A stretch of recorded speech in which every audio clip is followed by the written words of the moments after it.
Hello and thank you for joining us. President Trump will begin his weekend in Rome to attend the funeral of Pope Francis. The president and first lady arrived in Italy Friday and will be back in the United States Saturday night.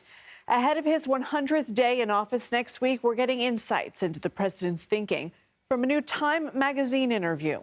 On the issue of trade, he says he has spoken with Chinese President Xi Jinping on the phone, but did not specify when. The U.S. currently imposes 145% tariffs on some Chinese goods. Later, when asked for more details about his conversation with Xi, he refused to give specifics. You said that you've spoken to President Xi multiple times. Is that since taking office, sir? I don't want to discuss that, but I'm speaking to a lot of people from China, but I'm speaking to people from all over the world on the tariffs, and we're making very good deals. Very good deals. It's going to make our country rich. We're not going to be ripped off like we have been for the last literally 50 years. On Ukraine, President Trump said Russia would get to keep Crimea as part of a future peace deal. Russia annexed the Crimean Peninsula in 2014, which has long been opposed by the West. Ukrainian President Volodymyr Zelensky has already said he will never recognize Russia's claim over Crimea. We're going to get to all of that in a moment, but we begin in Vatican City as thousands prepare to say a final goodbye to Pope Francis. His coffin at St. Peter's Basilica has been closed, capping off 3 days of public viewing. On Saturday, a state funeral will be held in his honor in St. Peter's Square, followed by a burial. Tony Aiello is in Vatican City with the latest. Security guards closed the lines to St. Peter's Square Friday, marking the end of 3 days of public viewing for Pope Francis. The focus now shifts to the late pontiff's funeral and burial Saturday morning. Among those taking part in the service, American Kelsey Gussie. This is such a huge honor to be a part of this momentous occasion. The 28-year-old journalist for Vatican News was chosen to do the first reading at the funeral. The preparations actually started this morning with a practice here in St. Peter's Square, and we learned how we were going to walk up to the ambo and how we were to read. Gussie went to Mount St. Mary's University outside Baltimore. She met Pope Francis twice. She says the first time he blessed her rosary ring. The second time was on her birthday. He actually wished me a happy birthday. And in those moments, I didn't see him as the head of the Catholic Church. I saw him as a grandfather. And so for me, I think I'll remember him as someone who really cared for each person that he met. Gussie told me it's a little overwhelming to think she'll be sharing a platform with so many dignitaries from around the world, including Prince William and President Trump, who had nice things to say about the Pope as he left for Rome. I thought he was a fantastic kind of a guy.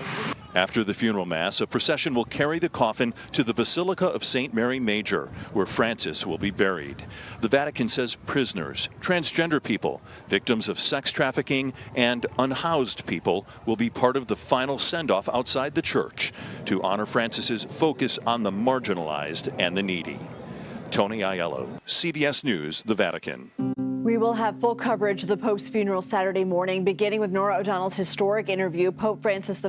It will stream at 2:45 a.m. Eastern Saturday. And a CBS News special report of Pope Francis's funeral will begin at 3:45 a.m. Eastern right here on CBS News 24/7 and Paramount+. Let's bring in CBS News Chief White House correspondent Nancy Cortez. Nancy, beyond attending the Pope's funeral, President Trump said he could meet with foreign leaders while in Rome. What are we expecting?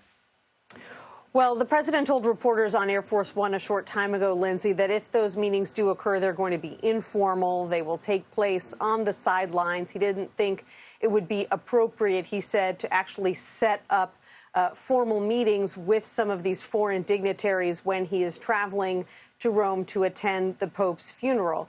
So while this is President Trump's first trip abroad of his second term, it is only about a 14-hour trip for him, and it will be filled primarily with remembrances for the former Pope. He may see those foreign leaders. There's obviously a lot to talk about, from Ukraine to tariffs, but we don't anticipate that there will be any serious closed-door sit-down meetings taking place, at least not from what we know right now. And President Trump addressed the war in Ukraine in that Time magazine interview. What did he say about peace talks and the conflict itself? Well, on one hand, he said that he felt that he was getting closer to reaching a deal with Vladimir Putin and Volodymyr Zelensky. On the other hand, as you pointed out, he did say in that interview that Russia would be keeping the Crimean Peninsula, which it seized back in 2014. That was something that was surprising to many who are watching this process play out. Surprising to see the president concede that in the midst of negotiations. Typically, you would think that that would be something that he would hold on to try to wrestle other concessions out of the Russians.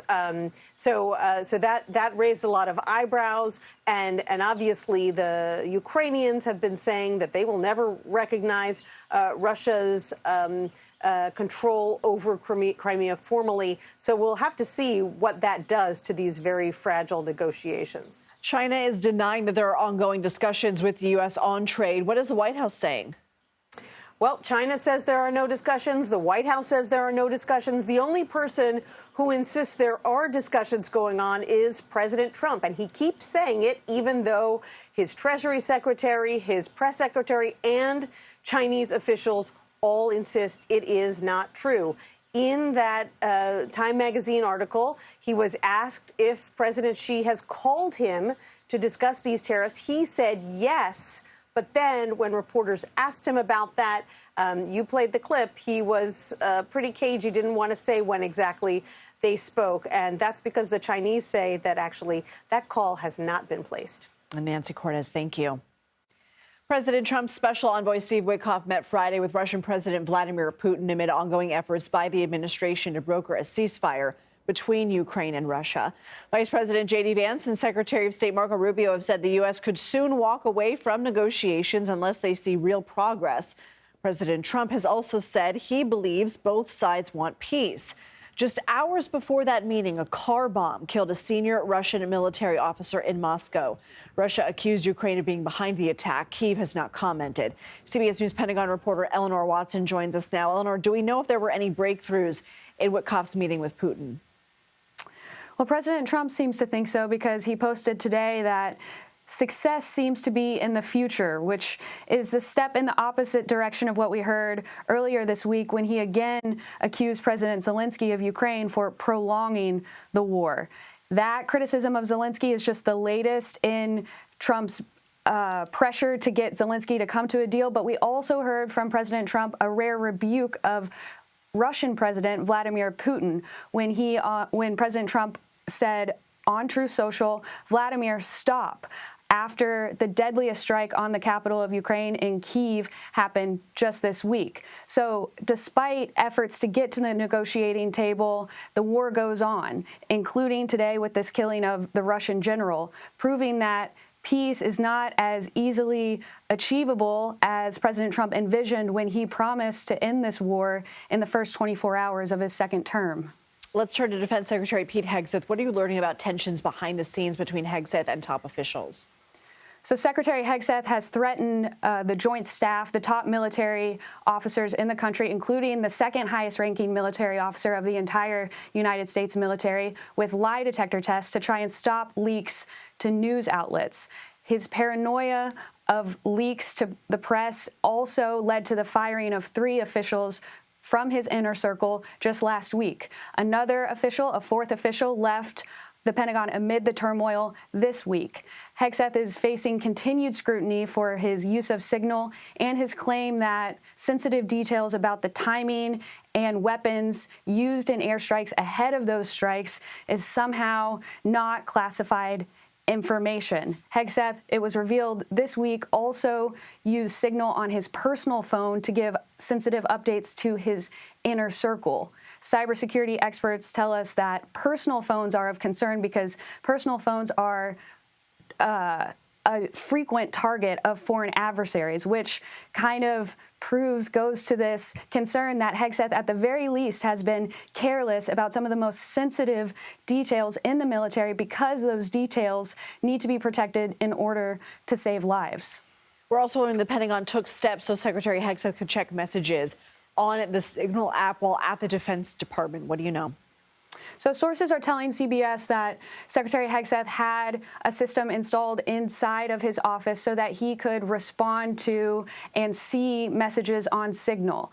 That is of concern because that means that there is a internet connection going from his office, which is a secure area, to outside of his office to his phone, which is kept outside of secure areas. Cybersecurity people, experts would call that a dirty line because it's not secure.